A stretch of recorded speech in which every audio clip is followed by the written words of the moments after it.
Hello everyone, welcome to my channel. Today I will be starting my very first series. We will be using Unity and GameCreator2.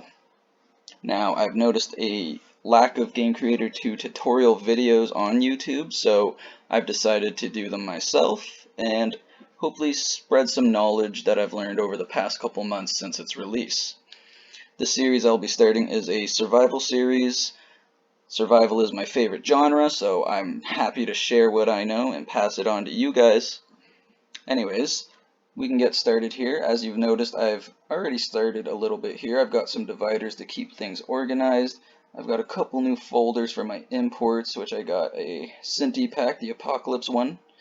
We will be downloading more as we go through the series, but for now, obviously a lot of people cannot get this pack, but you do not need this pack. This is just something to go off of.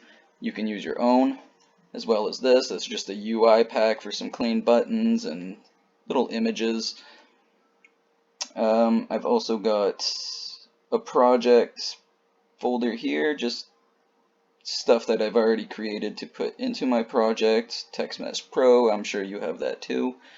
And custom fonts as well. So, I mean, I don't expect you guys to have the exact same stuff as me, but as long as you got your own, you should be able to follow along with me. Anyways, let's get started. So in this video, this first episode will basically be making a main menu with a functional save load system leading right into our game scene.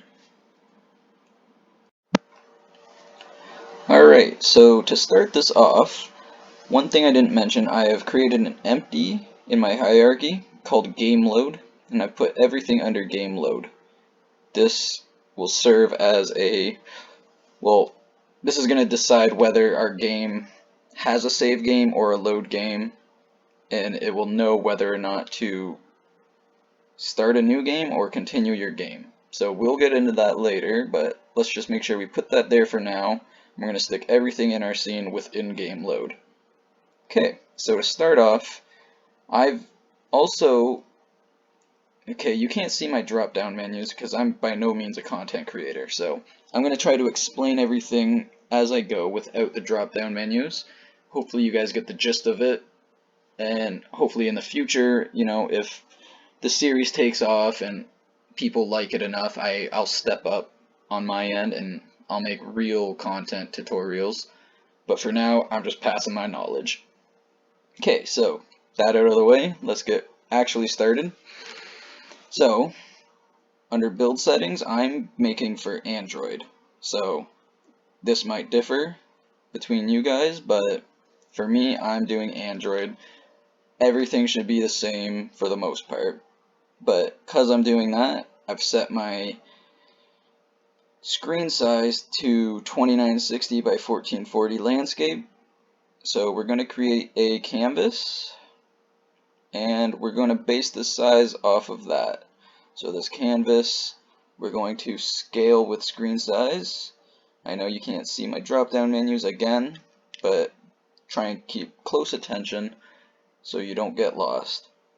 So scaling with screen size, we're going to set the size to our screen size up here, 2960, 1440. And that's it. Event system, upon installing GameCreator2 on Unity 2021, it will ask you to basically replace your input system. You click yes, restart Unity, and then right here you can replace it. That's done. Move this out of the way. We're going to move the canvas up here too, keep it nice and organized. Okay, under canvas, we're going to create a new UI panel. And we're going to change the opacity to 0. And under panel, we will create an empty, no, we will not create an empty, we will create a UI image. This image will be called right panel. And this right panel will be housing our buttons, our main menu buttons. So I'm going to change it to black, and I'm also going to change the opacity of it to 100. Okay, we are going to make it a width of maybe 700. Nope, hold on. 700, and height 2000. Let's see how that looks. Sure, we're going to slide that all the way to the end. I'm going to make a fine adjustment. I'm going to make it 1135. Yes. Okay, so now, as you can see, this will hold our play button, continue, delete, options, etc. Over here, I mean, maybe just the background image. It's going to be a survival game, so maybe a campfire in a dark forest or something, flickering lights. Anyways, under our right panel, we will create a GameCreator UI button text mesh pro. Again, I know it's difficult without my drop down menus, but I'm going to say it nice and slow for you guys. So we're going to move the button under right panel. We're going to recenter it to 0. I'm going to change the width. So this was 700. So the width will be about 600. The height, maybe 150. I'm going to change the color of it to black and the opacity to 100, just like the right panel. Okay, the text I am going to change to white, and I have my own custom font here, so I'm going to be importing that. You guys can use your own fonts or default fonts, it doesn't really matter. And I'm going to change the font size to 90. Yeah, that works. This will be our new game button. And I'm going to rename the button as well, the button new. Just so we have an idea of what's what. It's not too confusing over here. I'm going to keep it as organized as possible for you guys, because I am a neat freak. Also under right panel, I'm going to create an empty, and I'm going to call this empty new game. The reason for that being, actually I'm going to put the new button new under new game as well. So the reason for that is I have in my hierarchy, I have everything saved under a game load. This game load will determine whether or not we have a save game or no save games at all. And this will base our buttons too. So no save game will get new game. If we have a saved game, this will be a continue game. And that's basically that. We'll get into that in a moment.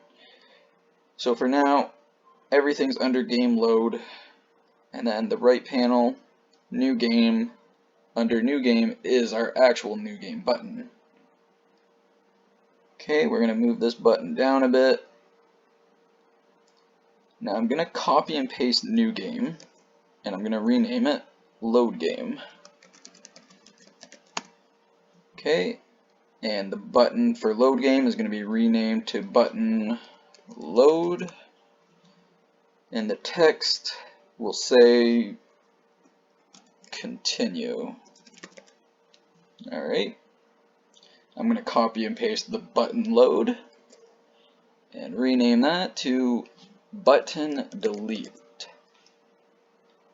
And we're going to move button delete down just a little bit, just like that.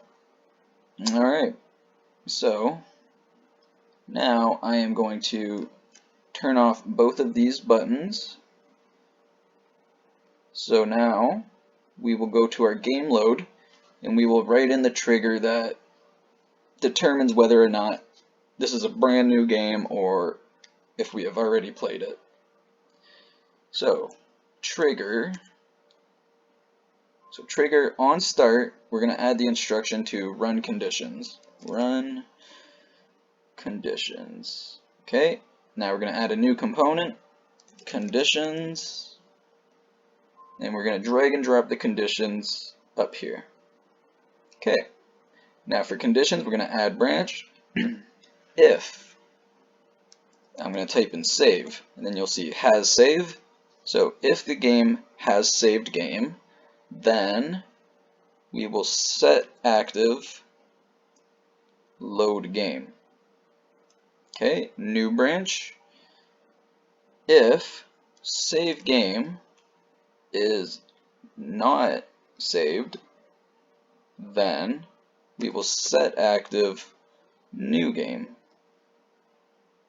Now obviously we have not saved this game. We don't have a save game button yet. So if I were to hit play now, it should only pop up new game. Let's try that out. There it is.